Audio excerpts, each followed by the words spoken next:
Aujourd'hui, c'est Sophie qui me dirige vers une sonate de Mozart. Dans un commentaire, elle me dit « Est-ce que vous pourriez regarder la mesure 49-50 de la sonate numéro 12 de Mozart ?» Alors, je lui en ai demandé plus sur cette sonate de Mozart. Parce que parler de sonate numéro 12, ça ne suffit pas. Je lui ai dit que mon édition personnelle n'était pas dans le même ordre que d'autres éditions. Donc vous savez qu'un morceau, surtout des pièces du grand répertoire, mais aussi des pièces pour les études, pour les enfants, les débutants, eh bien elles ont des sortes d'immatriculation. Pour les petites pièces, il y a souvent un titre comme le titre d'une histoire, donc très facile à retrouver. Et chez Mozart, cette immatriculation, avant c'était un K et quelques chiffres, et maintenant on y a rajouté un V, qui veut dire catalogue. Mais ça veut dire quoi? KV, c'est le catalogue Köchel. Alors qu'est-ce que ça veut dire?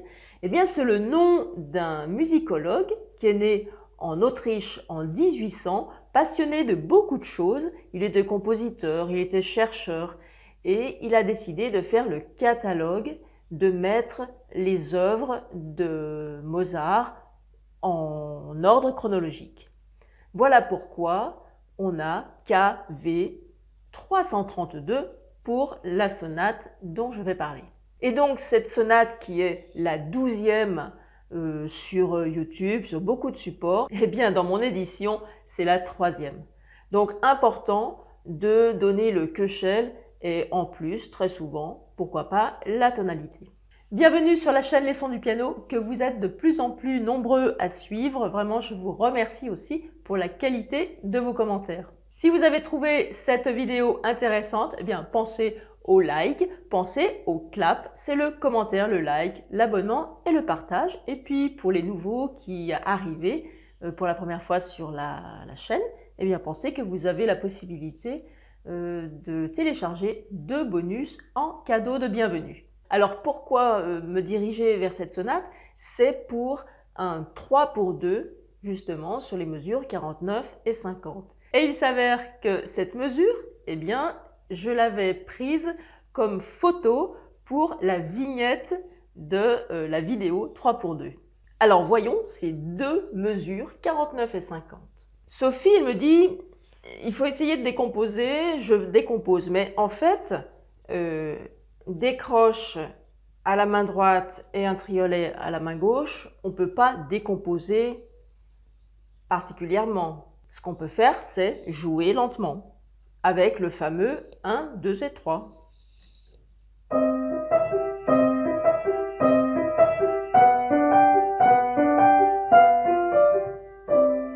Voilà. Mais c'est pas tout à fait écrit comme ça. Il y a encore quelque chose de différent. Il faut penser au phrasé. Le phrasé, il va être par 2.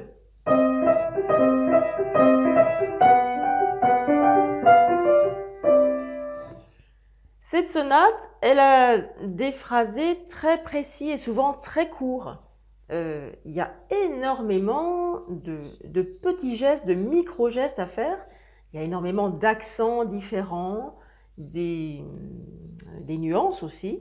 Par exemple, là, on commence piano et il y a un crescendo et des crescendos. Et un lié par 2.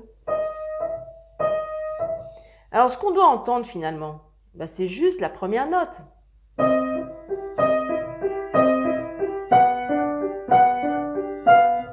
voyez? Et la deuxième note, elle sera jouée tout de suite en partant, dans le mouvement de départ.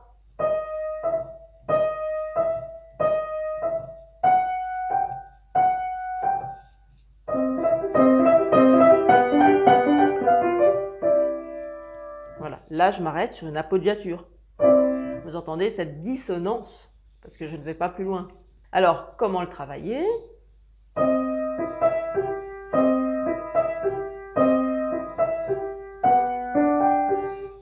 Et maintenant, on va essayer de compter. 1, 2 et 3, 1, 2 et 3, 1, 2 et 3, 1, 2 et 3, 1, 2 et 3, 1, 2 et 3. Et en musique, quand on répète quelque chose, on ne doit jamais faire de la même façon. On se demande quand ça va s'arrêter. Et il faut essayer de faire ce crescendo. Donc on va commencer très très doux.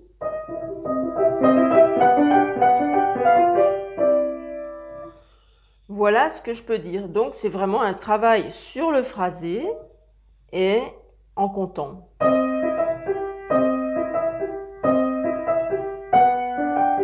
Mais c'est vraiment exactement la même chose. Et là, les triolets, on les trouve ici dans une configuration très habituelle. Hein,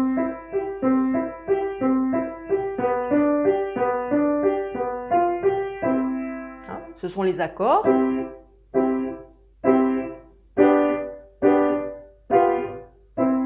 Voilà, qui sont éclatés, mis en arpège. Et d'ailleurs, quand vous avez des mains en arpège, comme ça, essayez d'abord de les jouer en accord. Ça permet d'anticiper la place des doigts. Parce que souvent, on pense à la place du premier doigt, par exemple 5, hein, souvent, puis on ne pense pas aux 2 doigts suivants. Alors qu'il faut que les 3 doigts soient vraiment placés pour jouer fluide, encore une fois. Pendant qu'on est sur une sonate de Mozart, ce qui est encore jamais arrivé sur les sons du piano, je voudrais vous parler de son, de sonorité, de couleur. Mozart, quand il composait, finalement, il pensait voix, il pensait chant. Un bon conseil quand vous voulez jouer quelque chose, quand vous voulez faire jouer une mélodie ou jouer une phrase chez Mozart, chez Chopin, essayez de la chanter. Ça vous aidera beaucoup pour amener la phrase. Et puis, quand vous jouez par exemple les sonates de Mozart, pensez à un quatuor. Pensez instrument à cordes. Donc, quatuor à cordes, un premier violon, deuxième violon, un alto, donc un violon plus gros, et puis le violoncelle qui fait la basse. Voilà les 4 instruments du quatuor à cordes. Très souvent, on se dit que le piano, c'est facile parce que les notes sont toutes faites. Effectivement, on n'a pas besoin de faire le doigté particulier comme sur une clarinette ou sur un violon, par exemple. Mais un son, ça se sculpte. Et qu'est-ce qui fait la différence entre un jeu scolaire et un jeu musical? Alors, on peut dire les nuances, oui, effectivement. Mais il n'y a pas que ça. Il y a aussi la qualité sonore. Et chaque pianiste peut avoir sa sonorité personnelle. C'est très intéressant de voir ça, par exemple, dans des concours de piano. Vous avez le même piano et les candidats se succèdent. Et bien parfois, on a l'impression de ne pas avoir le même piano. Alors un son, ça se sculpte. Il faut faire timbrer le son.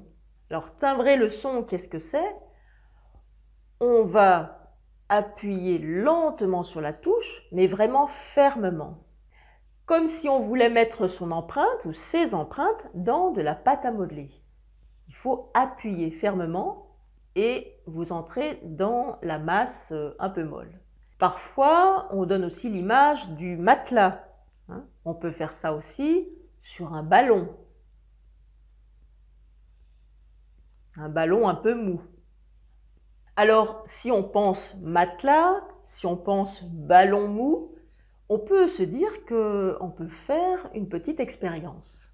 Je l'ai faite, je vous la montre et puis après, je vous en parle.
Alors, jouer avec des gants, qu'est-ce que ça apporte? Eh bien, on est obligé justement d'avoir ce toucher ferme et puis on sent très bien que on appuie, on est en contact avec la touche, mais ça ne suffit pas. Il faut encore un petit parcours de quelques millimètres pour sublimer le son. Voilà, je vous encourage à faire cette expérience parce qu'elle peut vous apporter pas mal en qualité de son. Vous verrez qu'il est possible de faire sonner votre piano autrement. La question qu'on peut se poser aussi, c'est est-ce que cette expérience peut se faire sur un piano numérique? Alors, je dirais piano numérique de base, parce que les pianos numériques actuellement sont vraiment excellents et ils répondent au toucher du pianiste. Mais les pianos numériques, on va dire de moyenne gamme, je pense que ça peut jouer. Voilà, je vous laisse essayer cette expérience. À bientôt pour une nouvelle vidéo.